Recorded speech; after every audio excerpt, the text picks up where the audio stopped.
March 8, 2025 മിഴിനീർ മാതാവ്.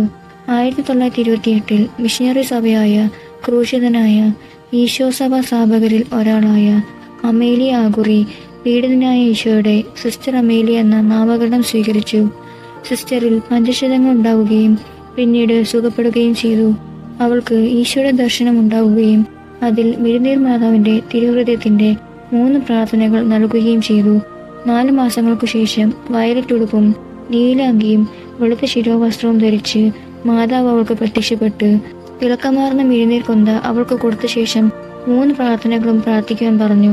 1930 March 8 കണ്ണുനീരിന്റെ അമ്മയുടെ രൂപം ആലേഖനം ചെയ്ത കീർത്തിമുദ്ര ധരിച്ച മാതാവിനെ അവൾ കണ്ടു. 1934 അവളുടെ സഭാസ്ഥാപകൻ കണ്ണുനീരിന്റെ അമ്മയുടെ രൂപം ആലേഖനം ചെയ്ത കൊന്തയുടെ ഉപയോഗത്തെക്കുറിച്ച് ജനങ്ങളെ അറിയിച്ചു. ബ്രസീലിലും യൂറോപ്പിലും മിഴിനീർ മാതാവിന്റെ ധാരാളം അത്ഭുതങ്ങൾ സംഭവിച്ചു വരുന്നു.